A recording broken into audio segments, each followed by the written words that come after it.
Kumunat ang noo niya nang mapagtanto ang isang bagay. Masyadong tahimik ang Nine Realms Demons. Karaniwan, anumang sumasalakay na dayuhan ay agad nilang aatakihin. Tumingin siya kay Luan at doon nagsimulang sumibol ang totoong sindak. Pumasok sa isip niya ang hindi niya matanggap na posibilidad na baka inalipin ni Luan ang mga demon. Agad niyang tinanggihan yun sa isip dahil para sa kanya, imposibleng may taong kayang kumontrol sa mga halimaw na ganoon kataas ang antas. Ngunit habang umiikot ang isip niya sa pagtanggi, muling nagsalita si Luan. Ipinaliwanag nitong may paraan talaga upang ma-farm ang mga puntong yon, at kung tutuusin ay dapat pamilyar dito ang lahat ng mula sa Tai Chi Nation, dahil kilalang kilala ang mga ito sa pagmamanipula ng system quests para sa sariling kapakinabangan. Tumama ang mga salitang yun kay Chang Han na para bang pisikal na suntok. Naunawaan niyang alam ni Luan ang tungkol sa dayaan sa trial. Dahil doon ay lalo siyang kinabahan. Kung totoong ang kontrolado ni Luan ang mga demon, napakadelikado ng sitwasyon nila. Ngunit bago pa niya mabuo ng lubusan ang iniisip, biglang sumugod si Musashi papunta kay Luan at sinubukang gulatin ito sa isang surprise attack. Para sa kanya, sapat na ang usapan at kailangan na lamang patayin ito at agawin ang lahat. Sa sandaling yun, isang malupit na ngiti ang kumarba sa mga labi ni Luan. Casual lamang niyang pinagpitik ang mga daliri at ipinahiwatig ang pagkadismaya niya. Napakahirap daw para sa kanyang tanggapin na pinaghirapan niyang patayin ang mga halimaw na yon, ngunit binaliwala lamang ang lahat bilang isang glitch. Dahil ayaw nila siyang paniwalaan, naisip niyang panahon na upang palawakin ang pananaw ng dalawa at ipakita sa kanila ang tunay na kapangyarihan. Sa mismong pagkakabigkas niya yun, umatungal ang tatlong Nine Realms Demons at sabay-sabay na kumilos. Nag-echo sa buong lugar ang pag-ungal nila. Pagkarinig pa lamang yun, napasigaw si Chang Han at agad tumakbo. Si Musashi naman ay natigilan ng isang saglit sa sobrang pagkabigla at doon niya tuluyang naisip na totoo nga, talagang kaya ni Luan na utusan ang mga yon. Samantala, si Chang Han ay humahagibis ng buong bilis habang halos mawala ng bait sa sigaw. Sa isip niya, paulit-ulit na umiikot ang salitang bug. Para sa kanya, tiyak na isang bug lamang yon dahil hindi maaaring makontrol ang Nine Realms Demons. Kasabay ng matinding takot ay sumiklab din ang matinding kawalan ng katarungan sa dibdib niya. Para sa kanya, sila ang maingat na lumikha ng trial na ito, kaya bakit tila napunta ngayon ang lahat ng kapakinabangan kay Luan? Sa galit niyang halos trahedya ang tindi, inisip niyang ang kaluwalhatiang yun ay nararapat sa Tai Chi Nation. Ngunit hindi na natuloy ang kanyang pagtakas. Biglang pinaga niya ng Earth Demon ang Death Coil skill at hinaranggan agad ang kanilang daraanan. Isang napakalaking buntot ang Ram Agasa at tumama sa kanila, dahilan upang tumilapon sila habang sumisigaw sa tindi ng sakit. Sinubukan ni Chang Han na pamitik at gamulong upang mabawasan ang pinsala, ngunit nang itaas niya ang ulo, pananghinaan siya ng loob sa takot. Naghihintay na sa mismong harapan niya ang Earth Slaughterer. Sa sobrang desperasyon, halos mapaiyak siya sa pagmamakaawa. Bilang huling pagtatangka, ipinatawag niya ang Deep Abyss Vine Untangler upang magsilbing panangga.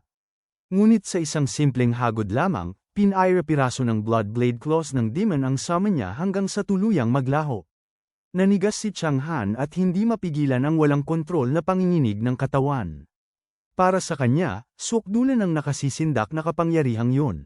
Doon niya naramdaman kung ano ang uri ng lakas na kayang yumanig sa buong mga bansa. Hindi man lamang nakatiis sa isang tama ang kanyang Abyss Vine. Dahil sa udyok ng purong survival instinct, muli siyang nagsikap tumakas. Wala na siyang nais kundi makalabas doon at manatiling buhay. Nabaliw halos ang titig niya habang pilit niyang ikinukumbinsi ang sarili na siya ang ipinagmamalaki ng Tiki Nation at hindi siya maaaring magtapos sa lugar na yon. Ngunit sa mismong sumunod na segundo, dinurog siya ng Earth Slaughterer at ginawang parang paste ang buong katawan niya. Sa kabilang panig, naupo lamang si Lufan sa lupa nang napaka-relax at umiling. Para sa kanya, matagal na niyang sinabi na hindi siya nandaya. Sa paligid niya ay nakaupo ang kanyang mga dragon minions na masunuri na parang mga tuta. Para bang nakikipag-usap lamang siya sa hangin habang ipinapaliwanag na kinailangan muna niyang katayin ang bawat isang halimaw sa lugar na iyon bago niya nagawang gawing mga puppet ang mga ito. Samantala, si Musashi ay pilit na tumayo at sumigaw ng may mapanghimagsik na galit, ipinapakitang hindi siya magpapabagsak doon. Nagliliyab ang kanyang mga mata sa matigas na kagustuhang mabuhay. Sa isip niya, siya ang nasa tuktok ng kabataang mandirigma ng Sakura Nation at ang kataas-taasang haligi ng hinaharap. Kasabay ng sigaw niyang yun ay pinakawalan niya ang kanyang ultimate move, ang Reaper Side Slash. Ngunit maging sa gitna ng paglusob, may isang desperadong bahagi sa kanyang isip na tumutol sa posibilidad na mamamatay siya sa ganoong paraan. Hindi man lamang nakaabot ang kanyang talon sa target. Sa isang nakakatakot na iglap, sumara ang buntot ng Earth Demon at dinurog ng sabay ang kanyang katawan at ang mismong atake niya. Naipit siya sa parang bisang pagkakakulong at habang unti-unti nang naglalaho, nailabas niya ang huling pait ng kanyang kalooban. Hindi niya matanggap ang ganitong wakas. Nang makitang lubusan ng nabura ang dalawa, casual lamang na binuksan ni Luan ang kanyang system interface at may malakas na paghalong panunuya sa boses. Para sa kanya, bawat isa sa kanila ay laging nag-aangking magiging mga susunod na pinuno ng mundong ito, ngunit hindi pa nga siya mismo gumagalaw at tila bahing pa lamang ng kanyang summoned beasts ay patay na silang lahat. Gayunman, habang tinitingnan niya ang kanyang stats, may kakaibang nangyari sa malawak na desert instance. Si Kim Sian-han at si Musashi ay muling gumapang pabalik mula sa tila buhangin ng impyerno. Ang kanilang natitirang split resurrection lives ay bumaba sa 6 at 5. Si Musashi ay habol-hiningang napahinga at bakas sa mukha niya ang sukdulang pagkabigla. Hindi niya halos matanggap na nabuhay silang muli. Ang cooldown ng Abyssal Symbiosis ay naging 24 na oras. Tumingin siya kay Kim nang may halo ng pagkamangha at hindi makapaniwala. Para sa kanya, isang himala ang kapangyarihang yun. Sa tulong yun, ang kamatayan ay tila isa na lamang munting abalang kayang lampasan. Ngunit hindi nakibahagi si Kim Sian-han sa saya ni Musashi. Sa halip ay matalim siyang sumagot, panang pait at lason ang tono. Habang hawak ang ulo na tila mahahati sa sobrang sakit, malinaw niyang ipinahiwatig na napakababaw ng ganoong pag-iisip. Para sa kanya, kontrolado ni Lu Fan ang Nine Realms Demons at maging ang isang buong hukbo. Kung hindi nila kayang patayin ang lalaking yon, wala ring saysay kahit pa mabuhay silang muli ng 1,000 beses. Ipinaalala pa niyang 5 na lamang ang natitira nilang buhay. Sa isang iglap, nagdilim din ang ekspresyon ni Musashi. Naisip niyang isang buhay agad ang nasayang mula pa lamang sa sandaling nag-cruise ang landas nila ni Lu Fan.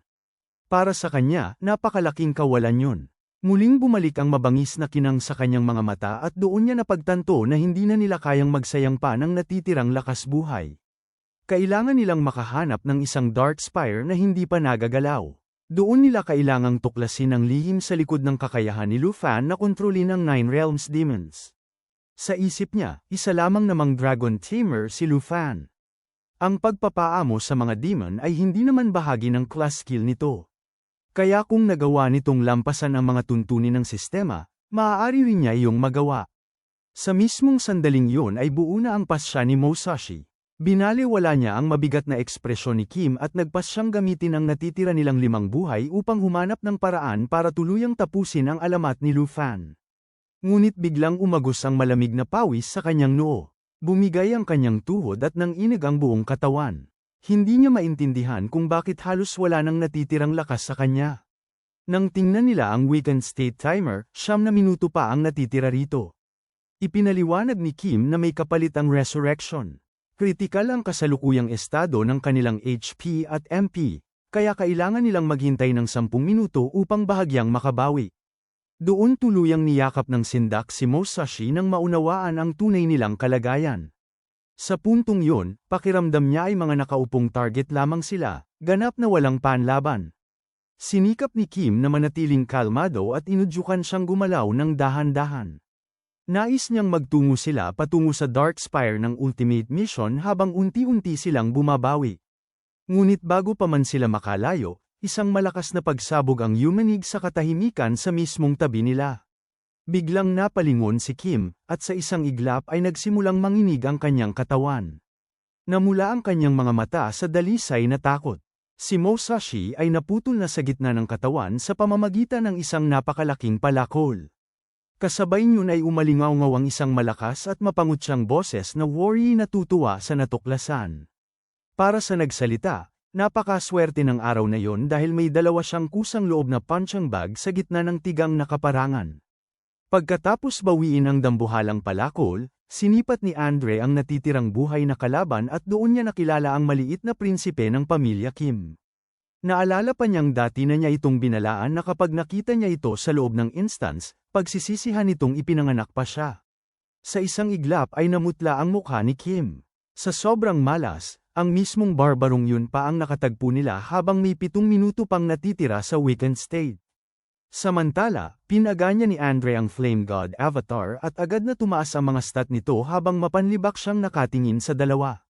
Para sa kanya, ang ginagawa nila sa buhangin ay tila pagbuo lamang ng mga kastilyo na maaari niyang paglaruan sa larong gusto niya. Itinaas niya ang palakol habang nagliliyab sa baliw na saya ang mga mata. Nakita ni Kim ang dambuhalang rumaragasa sa kanila at tuluyang nilamon ng desperasyon. Sa isip niya, tapos na ang lahat. Wala na siyang lakas upang tumakbo, at kakabuhay lamang niya muli. Natabunan ng anino ng palakol ang kanyang paningin habang si Andre ay humahagalpak sa saya, nais pang pahabain ang kanilang paghihirap.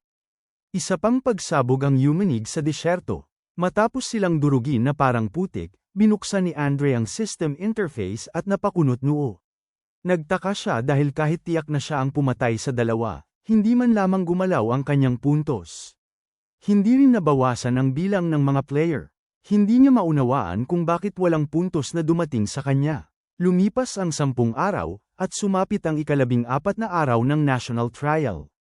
Paan ng sigla ang Golden Jade City Stadium. Malakas na umalingaw-ngaw ang boses ng commentator habang ipinahahayag na hindi kapanipaniwala ang mga tagpong nagaganap. 2 linggo nang tumatakbo ang national trial na inorganisa ng Tai Chi Nation, at malinaw na papalapit na ito sa sukdulan ng laban. Sa kabilang dako, sa Villa No. 2 Nanograms Longgu Academy, nakatutok sina Hanu at Xiaoman sa screen. Para sa kanila, iyon ang pinakamalupit na labanan sa buong kasaysayan at hindi pa kailanman umabot sa ganoon kataas ang bilang ng namatay. Sa combat department ng Longdu Academy, palihim ding nanunood ng stream habang nasa klase sina Ching Chu at Jin Ying. Sa 23 piling kalahok, 11 na ang namatay at 2 ang sumuko. 10 na lamang ang natitira, at sa puntong yon ay tila nakaukit na sa bato ang kasalukuyang top 5. Sa Northern Border Barracks, umiinom si General Tu Jing habang nakatutok ang mga mata sa screen ng laptop. Sa tingin niya, kung hindi mag-uumpisa ang mga natitirang kalahok na manghuli ng isa't isa, walang magbabago sa rangkang kahit mag-ubos pa sila ng mga halimaw. Para sa kanya, ang tunay na laro ay magsisimula lamang kapag sila na mismo ang nagharap-harap. Sa loob naman ng magma volcano, desperadong nakikipaglaban si Musashi sa mga halimaw upang piliting pataasin ang kanyang puntos. Ipinahayag ng announcer na bilang kinatawan ng Sakura Nation, nananatili siya sa ika-5 pwesto na may 460,000 puntos. Kasabay nito, si Kim Song-han ay abala ring nagigrind ng todo upang makahabol. Tuwang-tuwang ipinahayag ng commentator na ang mismong Prinsipe Kim Song-han ng Tai Chi Nation ang kasalukuyang nasa ika-4 na pwesto na may 510,000 puntos. Samantala, sa Grassland instance, si Andre ay nakahiga lamang sa damuhan na tila nasa bakasyon. Bilang kinatawan ng Snow Nation, hawak niya ang ika-3 pwesto sa pamamagitan ng 680,000 puntos.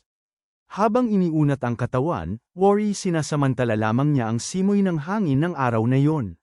Sa kabilang banda, kunway nang hihinayang ang commentator dahil 4 na araw nang hindi umaangat si Andre mula sa kanyang pwesto.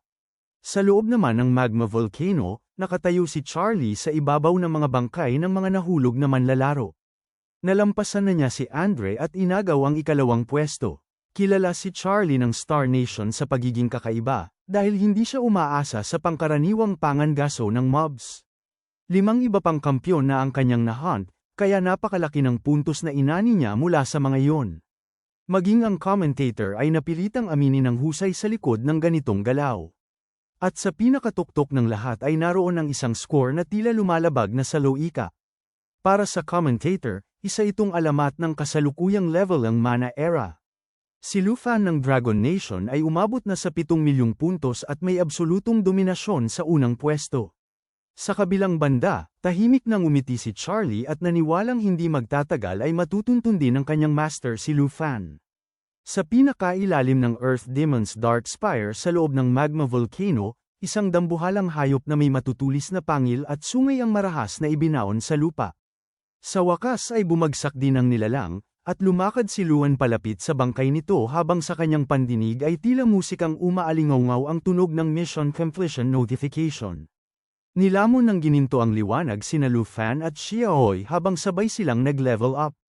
Malalim na napabuga ng hininga si Lu Fan sa ginhawa. Ang ikasyam at huling Nine Realms Demon ay tuluyan ang bumagsak sa kanyang kamay. Muling tumunog ang sistema at ipinahiwatig ang pagtaas ng kanyang spiritual stats at ang pag-angat ng level ni Xia. Habang patuloy na umaakyat ang kanyang puntos sa nakakasilaw na bilis, sumilay sa kanyang labi ang isang baluktot at nasisiyahang ngiti. Sa wakas, kumpleto na raw ang kanyang koleksyon at handa nang bumangon ang kanyang di matitinag na hukbo ng mga patay. Pagkatapos makuha ang huling Nine Realms Demon, pinakawalan ni Lu Fan ang buong kapangyarihan niya at ipinatawag ang lahat ng demon na napaamo niya. Sa isang nakabibighaning ayos ng anino at kamatayan, sabay-sabay na lumitaw ang mga ito sa harap niya at yumuko ng may lubos na pagsamba. Naghihintay lamang ang mga ito sa kanyang utos bilang kanilang Panginoon. Sa mismong sandaling yun ay may panibagong babala na kumislap sa harap ng kanyang mga mata. Nagkaroon siya ng bagong skill, ang Dragon Domain. Napukaw ang kanyang interes at agad niya itong sinuri. Isa na naman yung panibagong laruan para sa kanya, at nais niyang makita kung anong klase ng awakened mana power ang ibinigay sa kanya ni Xia sa pagkakataong ito. Hanggang dito na lang muna mga bossing. Kung gusto mong subaybayan ang kwentong ito, mag-like, comment, at subscribe at i-hit mo na rin ang notification bell para ikaw ang unang makapanood pag may bago tayong upload. Kita-kits sa susunod mga boss.